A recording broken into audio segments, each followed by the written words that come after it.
My name is Nicole. From a young age, I realized that my relationship with the woman I called Vera was peculiar. Unlike most children, Mom was never how I referred to her. This was always her demand, both for me and for Madison, my half-sister. I believe that, for Vera, Mom sounded like a title for someone older, and that image never appealed to her. She would often tell us, "Call me Vera. Mom makes me feel too old," as if the word itself could burden her. So it was always Vera, as if we were neighbors or friends and not her daughters. Vera was still in high school when she became pregnant with me, and this pregnancy was not part of her plans or my biological father's, Andre's. In fact, she always referred to me as an accident, a word that weighed heavily on me over the years, consciously or unconsciously. Vera and my father were high school sweethearts, but they were young, impulsive, and didn't think about the consequences when they found themselves in that situation. When my father learned about the pregnancy, he made it clear that he had no interest in being a partner to her. He agreed to pay child support and to be present for me, but his involvement ended there. He had no intention of building a family life with her or continuing the relationship. This hurt Vera deeply, although she didn't always admit it. She had expectations, perhaps naive ones, about how their relationship could be. And maybe, in some small part, she believed that having a baby would make things more serious between them. But my father didn't see it that way, and reality hit her hard. When I was born, things between Vera and my father didn't improve. In fact, they got worse. Vera couldn't overcome the resentment she felt towards him, and this was evident every time he appeared. My father would come to pick me up for visits or simply stop by to spend time with me. But instead of maintaining civility, Vera almost always picked a fight with him. She seemed to look for reasons to argue, even when there weren't any. She would attack him, sometimes over small and insignificant things, and other times over bigger issues, mainly centered on her anger about him not wanting to be with her. I was too young to understand what was really happening at the time, so I didn't question it when she spoke badly of my father. Vera would say things like, "He doesn't love you enough to marry me," or "Real fathers should take care of their families, and your father is irresponsible." In childhood, I didn't have the capacity to process what she was really saying. But as I grew older, I started to see things differently. I began to realize that my father wasn't the villain Vera painted him to be. In fact, he was the opposite. He was consistent. He visited me every weekend, without fail, always on time and always eager to spend time with me. He never missed a child support payment. And I could tell that he genuinely enjoyed being around me. I felt that he cared about me, even if he and Vera didn't have a good relationship. The more I grew, the more I understood that my father was doing everything he could to be a good father. Despite the circumstances, he wasn't perfect, but he certainly wasn't the irresponsible person Vera claimed he was. He was there for me, and that was what mattered most. When I was 6 years old, Vera met Jonas, the man she would marry and whom she now calls the love of her life. It was kind of surreal to see her with him, to realize how different she could be. Jonas is a nice guy, very calm, and from the beginning, he accepted me as part of his life without hesitation. He always treated me like his own daughter, which meant a lot to me, especially considering how complicated my relationship with Vera always was. Jonas was never the problem. He was steady and kind, and he made an effort to be present for me in ways that Vera often wasn't. Not long after they got married, Vera became pregnant again, this time with my half-sister Madison. When Madison was born, I was overjoyed. I loved her from the start, and over the years, we became incredibly close. She is my best friend, and I would do anything for her. But as much as I adore Madison, there's no denying that Vera's treatment of us has always been painfully unequal. From the moment Madison was born, it was obvious that she was Vera's favorite. Vera showered Madison with love and attention in a way that I never experienced. I would watch them together, Vera lighting up around her, doting on her, buying her beautiful dresses with matching shoes, making sure she had every toy or thing her heart desired. Madison was and still is the apple of Vera's eye. Meanwhile, I felt like an afterthought. Vera was distant, almost cold towards me. She hardly ever spent time with me. And when she did, there was an underlying tension, as if my very presence bothered her. Of course, this made me jealous. How could it not? I saw my sister receiving all the love and attention I longed for from Vera, and it hurt. It's not like I didn't try to win Vera's affection. I did. But my requests for things, whether it was something as simple as a new dress or a toy I liked, were usually ignored or dismissed. Sometimes, instead of getting me something new, she would give me my cousin's old things and say, "You don't need anything new, Nicole. Stop wasting money on unnecessary things." It's hard to put into words how much this kind of favoritism can hurt. It wasn't just about material possessions, but the emotional distance, the way Vera seemed to reserve all her warmth and affection for Madison, leaving me feeling like a stranger in my own family. And even though I loved Madison with all my heart, it would be a lie to say it didn't hurt to see my own mother treat her so differently, as if Madison were her only child. Each year, as Madison's birthday approached, it was a grand event, celebrated with an extravagance that made it clear how much Vera adored her. The parties were always filled with decorations, gifts, and a lively crowd of family and friends. There were balloons, cake, and so much attention focused on Madison, and it was obvious how much effort Vera put into making those days special. It was the kind of birthday every child dreams of.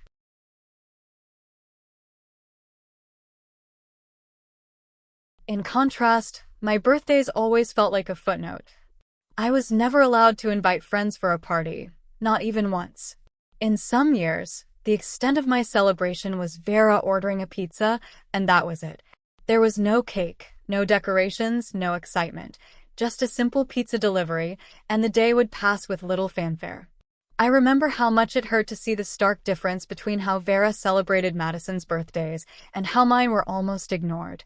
It felt like yet another reminder that I wasn't as important to her, that I didn't deserve the same love or effort. When I got older and started to point out to Vera how unfair this was, she wouldn't try to explain herself or make things right. Instead, she would snap back with a cold remark like, "Go cry to your father," as if he were to blame for the way she treated me. She would say things like, "It's all his fault," deflecting responsibility from herself onto him, as if her favoritism had anything to do with my father's actions. It was her way of dodging, of refusing to acknowledge the pain she was causing. My father, however, always tried to compensate in his own way. He knew how much birthdays meant to me, how special they should be, and he never failed to be the first to call and wish me a happy birthday, right at midnight. He would buy me presents and try to make the day feel special. Even though it wasn't the same as having a big celebration, he also noticed how differently Vera treated me and Madison, and it upset him. I remember a few times when he tried to talk to Vera about it. He wasn't confrontational, he just wanted to understand why she couldn't treat us with the same love and care. But those conversations never went well. Instead of listening, Vera would attack him, and it would quickly escalate into a shouting match. She would tell him, "Keep your opinions to yourself, Andre. You have no right to comment on how I raise Madison. She's my husband's daughter." She made it clear that, in her eyes, the fact that Jonas was Madison's father gave her permission to treat Madison better. It was as if my father's involvement in my life automatically disqualified me from receiving the same level of love or attention. That hurt more than anything. It felt like I was being punished for something that wasn't even my fault.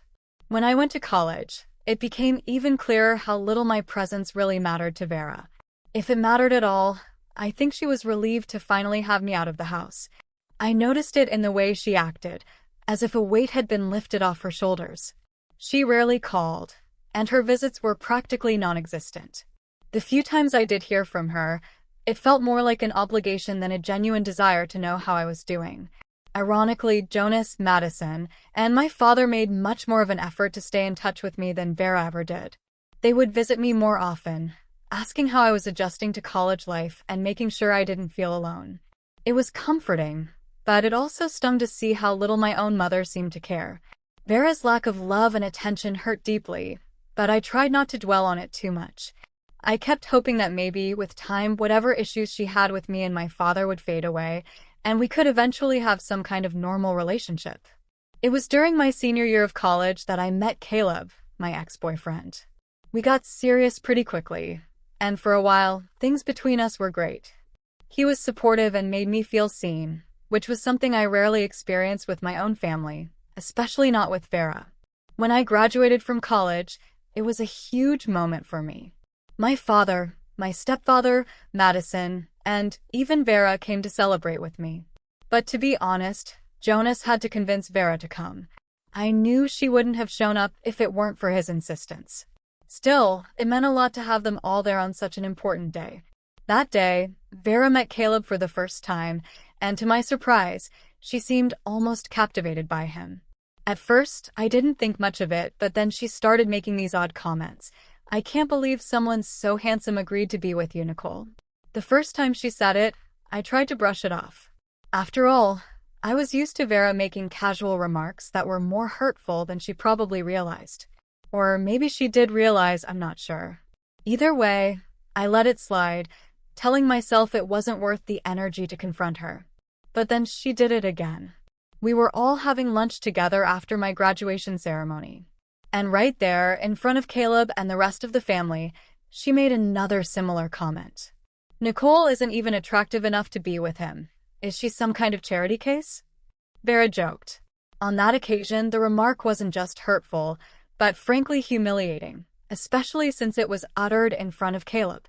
I felt the embarrassment rise in my chest, and I decided I wasn't going to let it go again. So I turned to her as calmly as I could and said, "Vera, the way you talk about me and Caleb is weird. I'm more than just my looks, you know?" I wanted her to understand how inappropriate and uncomfortable her comments were, not just for me, but for everyone at the table. Caleb also looked mortified by her words. Even my father, who usually avoided confrontations with Vera, was visibly annoyed.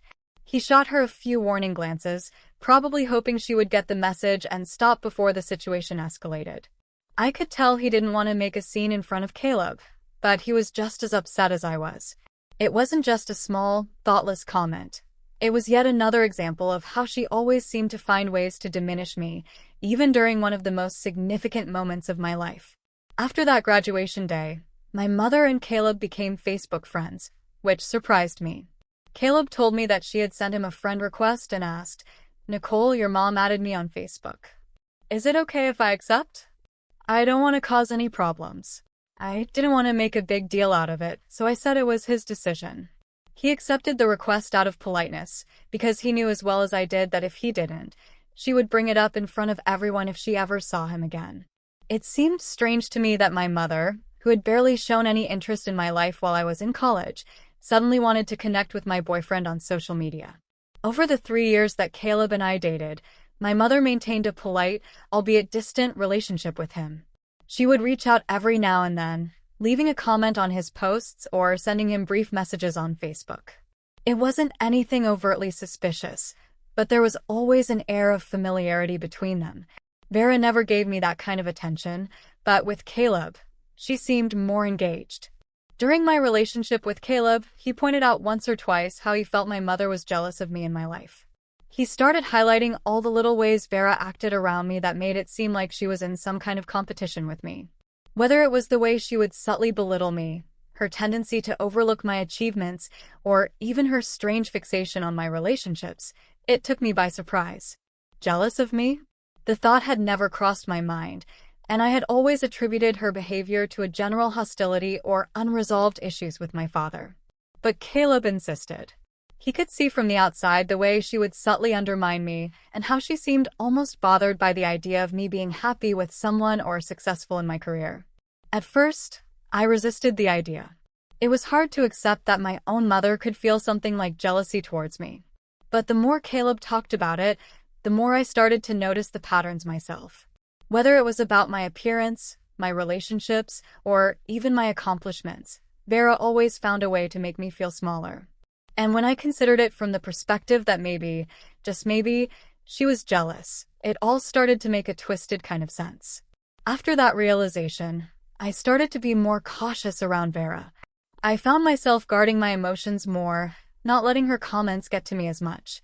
I wasn't sure what to do with the knowledge that my own mother might be jealous of me, but it definitely changed the way I interacted with her. I couldn't look at her behavior the same way anymore. What had once seemed like indifference or coldness now felt more like a distorted sense of competition, and that thought, more than any other, made me distance myself emotionally from her even further. Caleb and I broke up after 3 years of dating. Our breakup was fairly amicable. We both knew that while we cared for each other, our lives were heading in different directions, and it was time to part ways. We promised to remain friends, to stay in touch. But as often happens, life got in the way. I got busy with my own life, and Caleb did the same. Before long, we completely lost contact, and that chapter of my life quietly closed. Then 2 years ago, I met Jasper, and everything changed. He was and still is everything I could want in a partner. Jasper is kind, supportive, and makes me feel valued in ways I had never experienced before. With him, things just felt right. We talked openly about our dreams and our future, and for the first time, I started to see a real path to the kind of life I wanted, a life filled with love, stability, and eventually a family. I am truly happy with him, something I don't take for granted. This year, we found out I was pregnant. It wasn't something we had planned for quite yet, but it wasn't an unwelcome surprise either. Jasper and I had always dreamed of starting a family, and while the timing might have been unexpected, the excitement was real. We were overjoyed and immediately started planning for this new chapter in our lives. The first thing we did was get married. It was a small, intimate ceremony with just close friends and family. Madison, of course, was my maid of honor. Having her by my side on that day meant the world to me. Vera, my mother, attended the wedding, but throughout the ceremony, I could sense her disapproval, although I wasn't sure why. She seemed disgruntled, as if something about the whole event bothered her. Later, when we had a moment alone, she finally let her true feelings spill out. She told me, quite directly, that she never wanted me to marry someone like Jasper. In her opinion, I was making some kind of mistake by being with him. And then she went on to say how she had really hoped I would get back together with my ex-boyfriend, Caleb. I couldn't help but laugh when she said that. It was such an absurd suggestion, so out of touch with the reality of my life now. I thought maybe she had had a bit too much to drink at the wedding and was just talking nonsense. The idea that she was still hung up on my ex when I had long moved on and found happiness with Jasper was almost comical. I tried to brush off her comments, as I had learned to do over the years. But deep down, it stung that even on one of the happiest days of my life, my wedding day, Vera couldn't just be happy for me. Instead, she found a way to criticize and make me feel like I wasn't living up to her expectations. But this time, thankfully, I had other things in my life to focus my energy on. I had Jasper by my side, a baby on the way, and for the first time, I chose to focus on the love and joy in my life instead of Vera's negativity. After Jasper and I got married, we decided to wait until after the wedding to announce the big news. I was pregnant. We both felt it was right to share that news only after we were married, so no one could question us. My father, Madison, and Jonas were overjoyed when we told them. They were genuinely over the moon for me, and their happiness made the moment even more joyful. But, as expected, Vera, my mother, had to insert her own brand of negativity, as if she couldn't simply let me have that happiness without a sour comment. She started by questioning, "Nicole, are you sure about this? Having a child, maybe you two should enjoy being married longer first." Her words caught me off guard. It felt like she was projecting her own regrets or unresolved issues onto me. I couldn't believe that even in this moment of joy, she couldn't just be supportive without making me doubt myself. But this time, I didn't let her words slide. I was becoming a mother, and the thought of her trying to diminish or overshadow my happiness, and worse, potentially do the same to my child, made me stand my ground in a way I never had before. I calmly reminded her, "Vera, I am not you. And I will never regret having a child with the man I love. No matter the timing, I have no doubts about becoming a mother." For so long I had let her walk all over me, criticizing my choices, making me feel small. But this time was different. I would no longer allow her to manipulate or devalue me, especially when it came to my family. That's when Vera revealed her true feelings. She said, "I can't believe that you, the daughter who was always second best, is the first to get pregnant and give the family a grandchild. I always expected Madison to come out on top." As if that wasn't enough, Vera then justified, "And honestly, Nicole, I'm not ready to be a grandmother so soon. Are you trying to ruin my reputation, my social circle, by having a baby right after getting married?" Hearing her say that was like a slap in the face. Not only had she directly insulted me, but now my pregnancy, my joy, was somehow an inconvenience to her image. It was a shocking display of selfishness, even for Vera. She wasn't concerned about me or my future as a mother. She was only worried about how it would look to her friends. At that point, I had had enough. I firmly told her, "If that's how you feel, Vera, then you will have no part in my child's life. If your reputation is more important than being a supportive mother and grandmother, then you are officially banned from his life, and I will be cutting off all contact with you." The conversation quickly devolved into a huge argument, with emotions running high on both sides, but I asked her to leave. Since then, Vera has been sending me several messages trying to guilt-trip me for my attack. She says she was just trying to be honest about how she felt and accused me. "Your pregnancy hormones have made you too sensitive, Nicole. I'm your mother. I have the right to express my doubts about this rushed marriage and pregnancy." At that moment, I seriously considered cutting Vera out of my life for good. I had endured her mistreatment my entire life, but I wouldn't allow her to be a bad grandmother. A week later, Vera finally relented. Madison and Jonas had confronted her about the insensitivity with which she had treated me and asked her to drop the issue. For the first time, Vera also realized that I was serious about cutting her out of my life and understood that I would no longer tolerate her toxicity, especially when it came to my child. She reluctantly apologized, promising not to be so negative about my pregnancy or my marriage again. Not long after, Madison planned a beautiful baby shower. She organized everything, made it all so lovely. Everything was perfect, just as I had imagined. Vera, of course, was present, although she seemed strangely nervous that day. I noticed her glancing at the door as if she were expecting something or someone to arrive. Then, when the doorbell rang, everything changed. Vera practically jumped off the sofa and made an announcement to the room. "I have a surprise for everyone." I had no idea what to expect. I thought it might be something small, maybe a gift or another guest.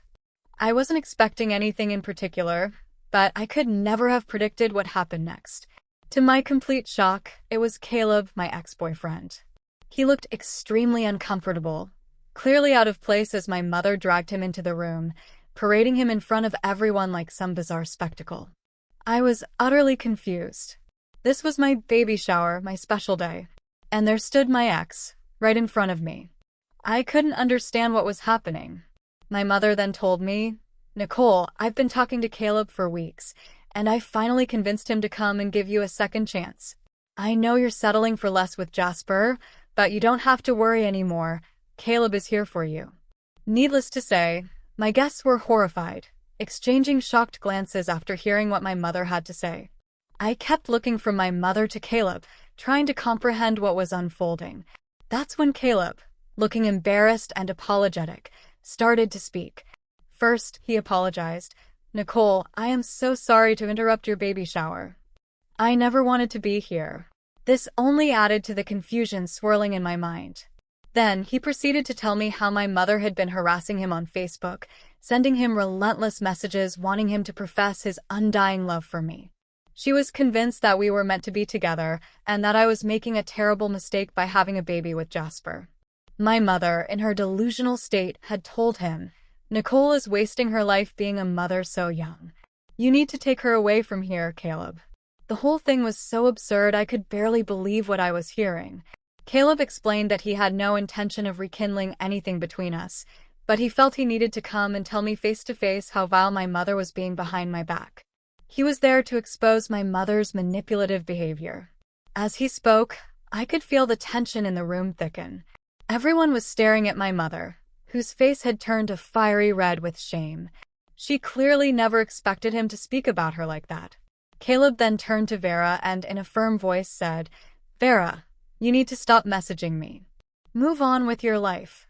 You have no right to sabotage your daughter's baby shower."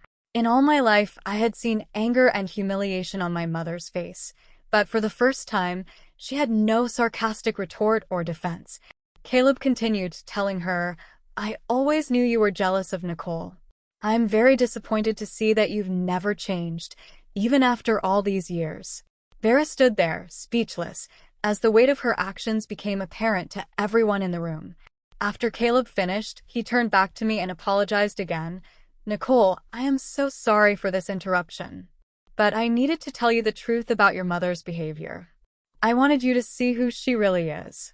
Before leaving, he handed me a small gift he had brought for my baby, which was incredibly kind of him. Despite the awkwardness of the situation, I thanked him for coming and for having the courage to tell me what had been happening. Without his honesty, I don't know if I would have ever believed that my mother could do something like that, conspiring behind my back, continuously trying to sabotage the most important moments of my life. After Caleb left, the room fell into an uncomfortable silence, and all eyes were on my mother, who looked like she wished she could disappear. She was on the verge of tears, completely overwhelmed by humiliation. I could barely believe what had just transpired. My own mother had tried to hurt me in the most hurtful way imaginable.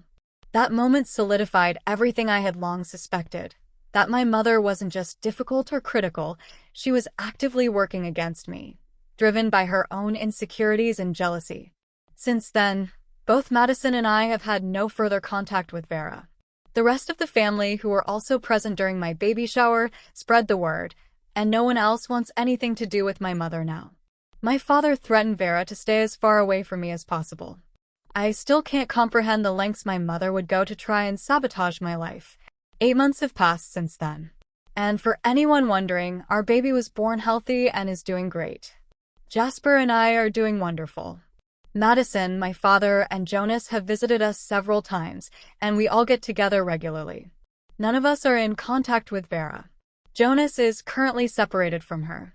It turns out that after he found out and confronted her about everything, she refused to apologize to any of us and tried to justify her behavior.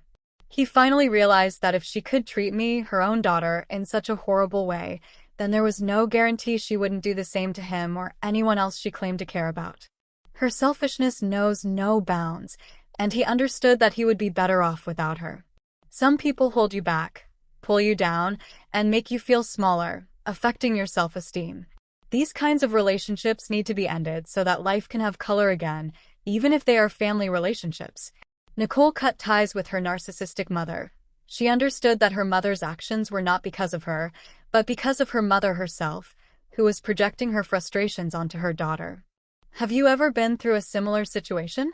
Share your story with us in the comments. We would love to hear it.